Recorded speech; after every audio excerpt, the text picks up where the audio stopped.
हरे कृष्णा।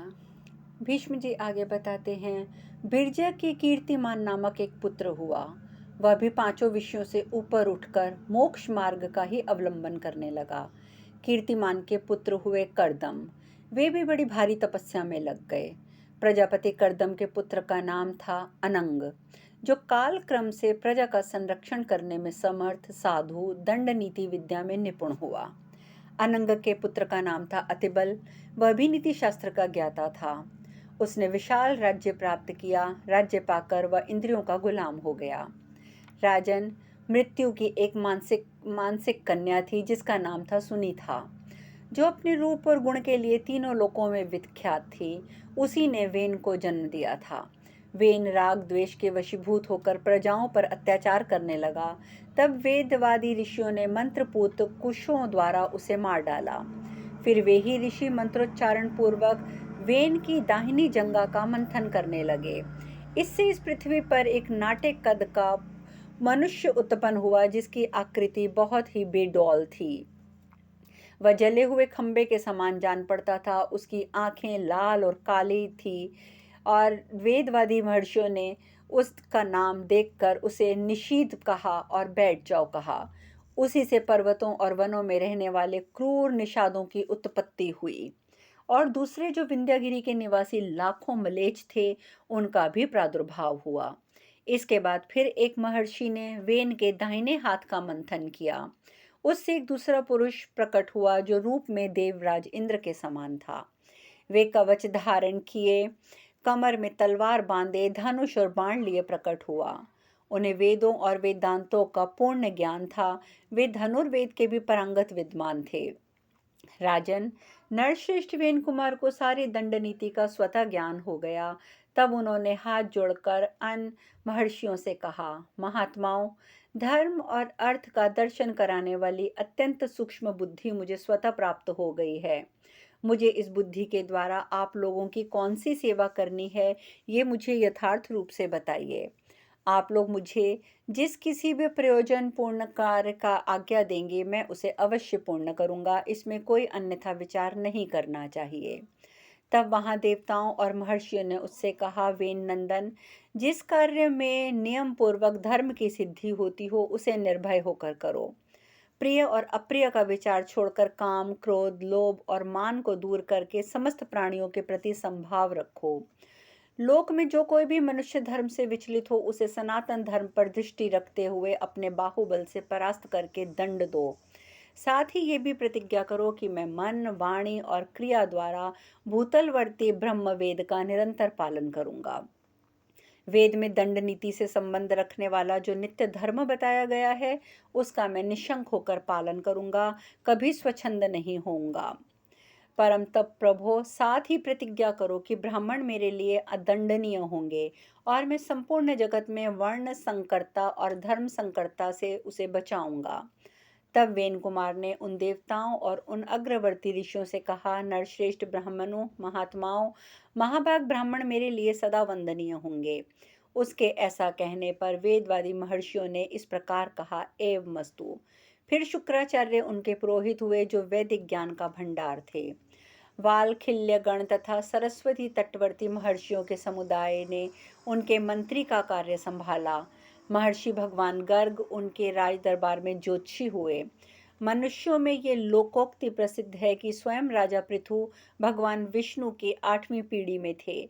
उनके जन्म से पहले ही सूत और मागध नामक दो बंदी स्तुति पाठक उत्पन्न हुए थे। वे इनके पुत्र प्रतापी राजा पृथु ने उन दोनों को प्रसन्न करके पुरस्कार दिया। सूत को अनूप देश सागर वटतटी प्राप्त हुआ और मगध को मगध देश प्रदान किया गया। सुना जाता है कि पृथु के समय यह पृथ्वी बहुत ऊंची नीची थी। उन्होंने इसे भली भांति समतल बनाया था। महाराज, सभी मनवंतरों में ये पृथ्वी ऊंची नीची हो जाती है। उस समय वेन कुमार पृथु ने धनुष की कोटि द्वारा चारों ओर से शिला समूहों को उखाड़ डाला और उन्हें एक स्थान पर संचित कर दिया। इसीलिए पर्वतों की लंबाई, चौड़ाई, ऊंचाई बढ़ गई। भगवान विष्णु, देवताओं सहित इंद्र, ऋषि समूह, प्रजापतिगण, ब्राह्मणों ने पृथु को राजा के पद पर अभिषेक किया।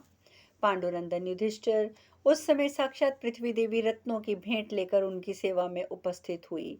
सरिताओं के स्वामी समुद्र, पर्वतों में श्रेष्ठ हिमवान और देवराज इंद्र ने अक्षय धन उन्होंने समर्पित किया। सुवर्णमय पर्वत महामेरु ने स्वयं आकर उन्हें स्वर्ण राशि भेंट की। मनुष्यों पर सवारी करने वाले यक्षराज भगवान कुबेर ने भी उन्हें इतना धन दिया जो उनके धर्म, अर्थ और काम का निर्वाह करने के लिए पर्याप्त था। पांडुनंदन वेन पुत्र पृथु ने चिंतन करते ही उसकी सेवा में घोड़े, रथ, हाथी, मनुष्य सब प्रकट हो गए। उनके राज्य में किसी को बुढ़ापा, दुर्भिक्ष और आदि व्याधि का कष्ट नहीं था। राजा की ओर से रक्षा की समुचित व्यवस्था होने के कारण कभी किसी को सर्पों, चोरों और आपस में लोगों का भय नहीं होता था। जिस समय वे समुद्र में होकर चलते थे उस समय उनका जल स्थिर हो जाता था, पर्वत उन्हें रास्ता दे देते थे और रथ की ध्वजा कभी नहीं टूटती थी। उन्होंने इस पृथ्वी से 17 प्रकार के धान्यों का दोहन किया था। यक्षों, राक्षसों, नागों से जिनको जो वस्तु अभिष्ट थी वह उन्होंने पृथ्वी से धो ली थी। उन महात्मा ने संपूर्ण जगत में धर्म की प्रधानता स्थापित कर दी थी। उन्होंने समस्त प्रजाओं का रंजन किया था, इसीलिए वे राजा कहलाए। ब्राह्मणों को क्षति से बचाने के कारण वे क्षत्रिय कहे जाने लगे। उन्होंने धर्म के द्वारा ही इस भूमि को प्रथित किया, इसीलिए इसकी ख्याति बढ़ाई, इसीलिए बहुसंख्यक मनुष्यों द्वारा ये पृथ्वी कहलाई। भरतनंदन स्वयं सनातन भगवान विष्णु ने उनके लिए मर्यादा स्थापित की कि राजन, कोई भी तुम्हारी आज्ञा का उल्लंघन नहीं कर सकेगा। राजा पृथु की तपस्या से प्रसन्न होकर भगवान विष्णु ने स्वयं उनके भीतर प्रवेश किया था। समस्त नरेशों से जो राजा पृथु को ही यह सारा जगत देवता के समान मस्तक झुकाता था। नरेश्वर, इसीलिए तुम्हें गुप्तचर नियुक्त करके राज्य की अवस्था पर दृष्टिपात करते हुए सदा दंड नीति के द्वारा संपूर्ण राष्ट्र की रक्षा करनी चाहिए, जिससे कोई इस पर आक्रमण करने का साहस न कर सके। राजेंद्र, चित्त और क्रिया द्वारा संभाव रखने वाले राजा का किया हुआ शुभ कर्म प्रजा के लिए भले ही होता है। उसके दैवी गुण के सिवा और क्या कारण हो सकता है जिससे सारा देश उस एक व्यक्ति के अधीन रहे। उस समय भगवान विष्णु के ललाट से एक सुवर्णमय कमल प्रकट हुआ, जिसने बुद्धिमान धर्म की पत्नी श्रीदेवी का प्रादुर्भाव हुआ। पांडुनंदन, धर्म के द्वारा श्रीदेवी से अर्थ की उत्पत्ति हुई। तदंतर धर्म, अर्थ और श्री तीनों ही राज्यों में प्रतिष्ठित हुए। तात पुण्य का क्षय होने पर मनुष्य स्वर्ग लोक से पृथ्वी पर गिर पड़ता है और दंड नीति विशारद राजा के रूप में जन्म ले लेता है। वह मनुष्य इस भूतल पर भगवान विष्णु की महत्ता से युक्त, बुद्धि संपन्न हो विशेष महात्म्य प्राप्त करता है। तदंतर उसे देवताओं द्वारा राजा के पद पर स्थापित हुआ मानकर कोई भी उसकी आज्ञा का उल्लंघन नहीं करता। ये सारा जगत उस एक ही व्यक्ति के वश में स्थित रहता है, उसके ऊपर ये जगत उसका शासन नहीं चल सकता। राजेंद्र, शुभ कर्म का परिणाम शुभ ही होता है। कभी तो अन्य मनुष्यों के समान होने पर भी एकमात्र राजा की आज्ञा से ये सारा जगत स्थित होता है। जिसने राजा का सौम्य मुख देख लिया वह उसके अधीन हो गया। प्रत्येक मनुष्य राजा को सौभाग्यशाली, धनवान और रूपवान देखता है। पूर्वोक्त दंड की महत्ता से यह स्पष्ट लक्षणों वाली नीति और न्यायोचित आचार का अधिक प्रचार होता है, जिससे ये सारा जगत व्याप्त है। युधिष्ठिर, पुराण शास्त्र महर्षियों की उत्पत्ति, तीर्थ समूह, नक्षत्र समुदाय, ब्रह्मचार्य आदि 4 आश्रम, होता आदि 4 प्रकार के ऋत्विजों से संपन्न होने वाले यज्ञ कर्म, चारों वर्ण और चारों विद्याओं का पूर्वोक्त नीति शास्त्र में प्रतिपादन किया गया है। इतिहास, वेद, न्याय, इन सब का उसमें पूरा पूरा वर्णन है।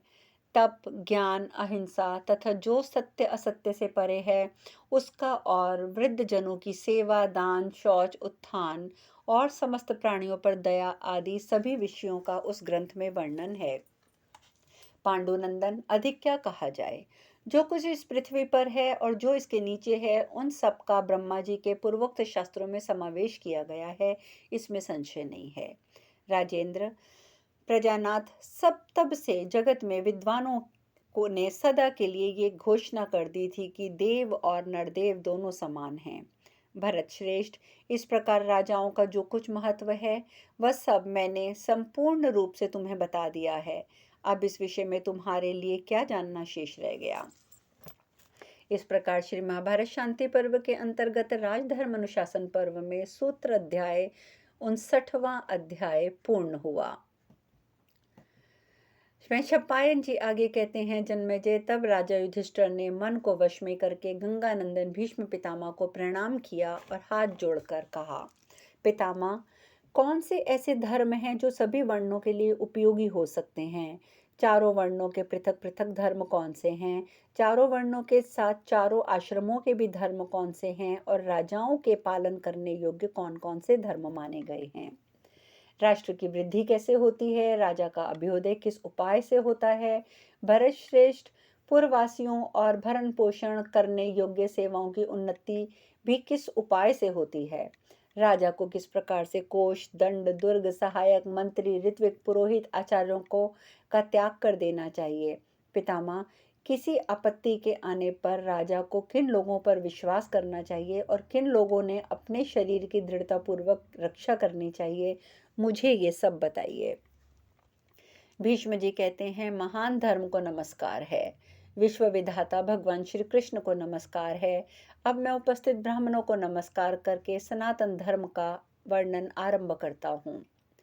किसी पर क्रोध ना करना, सत्य बोलना, धन को बांट कर भोगना, क्षमा भाव रखना, अपनी ही पत्नी के गर्भ से संतान पैदा करना, बाहर भीतर से पवित्र रहना, किसी से द्रोह ना करना, सरल भाव रखना, भरण पोषण के योग्य व्यक्तियों का पालन करना, और ये 9 सभी वर्णों के लिए उपयोगी धर्म हैं। अब मैं केवल ब्राह्मणों का जो धर्म है वह बता रहा हूँ। महाराज, इंद्रिय संयम को ब्राह्मणों का प्राचीन धर्म बताया गया है। इसके सिवा उन्हें सदा वेद शास्त्रों का अध्ययन करते रहना चाहिए, क्योंकि इसी से उनके कर्मों की पूर्ति होती है। यदि अपने वर्णोचित कर्म में स्थित, शांत और ज्ञान विज्ञान से तृप्त ब्राह्मण को किसी प्रकार के असत्य कर्म का आश्रय लिए बिना ही धन प्राप्त हो जाए, तो वह उस धन से विवाह करके संतान की उत्पत्ति करे अथवा उस धन को दान करे और यज्ञ में लगा दे। धन को बांटकर ही भोगना चाहिए, ऐसा सत्पुरुषों का कथन है। ब्राह्मण केवल वेदों के स्वाध्याय से ही कृत्य हो जाता है, वह दूसरा कर्म करे या ना करे। सब जीवों के प्रति मैत्री भाव रखने के कारण वह मैत्र कहलाता है। भरत नंदन, क्षत्रियों का जो भी धर्म है वह मैं तुम्हें बता रहा हूँ। राजन, क्षत्रिय दान तो करे किंतु किसी से याचना ना करे, स्वयं यज्ञ करे किंतु पुरोहित बनकर दूसरों से यज्ञ ना करवाए। वह अध्ययन करे किंतु अध्यापक ना बने, प्रजाजनों का सब प्रकार से पालन करता रहे, लुटेरों डाकुओं का वध करने के लिए सदा तैयार रहे, रणभूमि में पराक्रम प्रकट करता रहे। इन राजाओं में जो भूपाल बड़े बड़े यज्ञ कराने वाले और वेद शास्त्रों के ज्ञान से संपन्न हैं और जो युद्ध में विजय प्राप्त करने वाले हैं, वे ही पुण्य लोकों पर विजय प्राप्त करने वालों में उत्तम हैं। जो क्षत्रिय शरीर पर घाव किए बिना ही समर भूमि से लौट आता है, उससे इस कर्म के पुरातन धर्म को जानने वाला विद्वान प्रशंसा नहीं करता। इस प्रकार युद्ध को ही क्षत्रियों के लिए प्रधान मार्ग बताया गया है। उसके लिए लुटेरों के संहार से बढ़कर दूसरा कोई श्रेष्ठम कर्म नहीं है। यद्यपि दान, अध्ययन और यज्ञ इनके अनुष्ठान से भी राजाओं का कल्याण होता है, तथापि उनके लिए सबसे बढ़कर युद्ध करना है। अतः विशेष रूप से धर्म की इच्छा रखने वाले राजाओं को सदा ही युद्ध के लिए उद्यत करना चाहिए। राजा समस्त प्रजाओं को अपने अपने धर्मों में स्थापित करके उनके द्वारा शांतिपूर्ण समस्त कर्मों का धर्म के अनुसार अनुष्ठान करवाए। राजा दूसरा कर्म करे या ना करे, प्रजा की रक्षा करने मात्र से वह कृतकृत्य हो जाता है। इसमें इंद्र देवता संबंधी बल की प्रधानता होने के कारण राजा इंद्र कहलाता है। अब वैश्य का जो सनातन धर्म है वह मैं तुम्हें बता रहा हूँ। दान, अध्ययन, यज्ञ और पवित्रता पूर्वक धन का संग्रह, ये वैश्य का धर्म है। वैश्य सदा उद्योगशील रहकर पुत्रों की रक्षा करने वाले पिता के समान सब प्रकार के पशुओं का पालन करे। इन कर्मों के सिवा और जो कुछ भी वह करेगा वह उसके विपरीत कर्म होगा। पशुओं के पालन से वैश्य को महान सुख की प्राप्ति हो सकती है। प्रजापति ने पशुओं की सृष्टि करके उनके पालन का भार वैश्यों को सौंप दिया था। ब्राह्मण राजा को उन्होंने सारी प्रजा के पोषण का भार सौंपा है। अब मैं वैश्य की उस वृत्ति का वर्णन करूंगा जिससे उसका जीवन निर्वाह होता है। वैश्य यदि राजा या किसी दूसरे से 6 दुधारू गौओं का 1 वर्ष तक पालन करे तो उनमें से एक गौ का दूध वह स्वयं पिए, यही उसके लिए वेतन है। यदि दूसरे की 100 गौओं का पालन करे तो 1 साल भर में 1 गाय और 1 बैल का मालिक से वेतन के रूप में वह ले ले। यदि इन पशुओं के दूध आदि बेचने से धन प्राप्त हो तो उसमें 7वां भाग वह अपने वेतन के रूप में ग्रहण करे। सींग बेचने से जो धन मिले उससे भी वह 7वां भाग ही ले, परंतु पशु विशेष का बहुमूल्य खुर बेचने से जो धन प्राप्त हो उसका 16वां भाग उसे ग्रहण करना चाहिए। दूसरे के अनाज की फसलों और सब प्रकार के बीजों की रक्षा करने पर वैश्य को उपज का 7वां भाग वेतन के रूप में कर रखना चाहिए, यही उसके लिए वार्षिक वेतन है। वैश्य के मन में कभी ये संकल्प नहीं उठना चाहिए कि मैं पशुओं का पालन नहीं करूंगा। जब तक वैश्य पशु पालन का कार्य करना चाहे तब तक मालिक को दूसरे किसी के द्वारा किसी तरह का भी कार्य नहीं कराना चाहिए। भरत, अब मैं शूद्र के धर्म का भी तुम्हें बता रहा हूँ। प्रजापतियों ने अन्य तीनों वर्णों के सेवकों के रूप में शूद्र की सृष्टि की है, अतः शूद्र के लिए तीनों वर्णों की सेवा शास्त्र विहित कही गई है। वह इन तीनों वर्णों की सेवा से महान सुख का भागी हो सकता है, अतः शूद्र इन तीनों वर्णों की क्रमशः सेवा करे। शूद्र को कभी किसी प्रकार का धन का संग्रह नहीं करना चाहिए, क्योंकि धन पाकर वह महान पाप में प्रवृत्त हो जाता है और अपने से श्रेष्ठ पुरुषों को भी अपने अधीन रखने लगता है। धर्मात्मा शूद्र राजा की आज्ञा लेकर अपनी इच्छा के अनुसार कोई धार्मिक कृत्य कर सकता है। अब मैं उसकी वृत्ति का वर्णन करूंगा जिससे उसकी आजीविका चल सकती है। तीनों वर्णों को शूद्र का भरण पोषण अवश्य करना चाहिए, क्योंकि वह भरण पोषण के योग्य कहा गया है। अपनी सेवा में रहने वाले शूद्र को उपभोग में लाई हुए छाते, पगड़ी, अनुलेपन, जूते, पंख देने चाहिए। फटे पुराने कपड़े जो आपने धारण करने योग्य ना रहे हों वे द्विजातियों पर द्वारा शूद्रों को दे देने के योग्य हैं, क्योंकि धर्मतः वे सब वस्तुएं उन्हीं की संपत्ति हैं।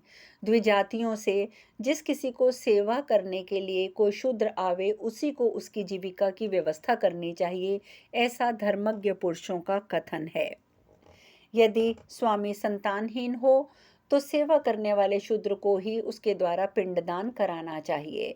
शूद्रता का अपना कोई धन नहीं होता, उसके सारे धन पर उसके स्वामी का अधिकार होता है। भरत नंदन, यज्ञ का अनुष्ठान 3 वर्णों और शूद्र के लिए भी आवश्यक बताया गया है।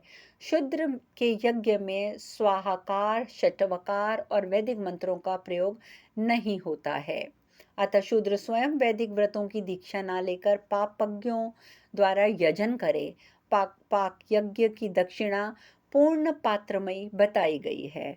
अब शेष कथा कल। हरे कृष्णा।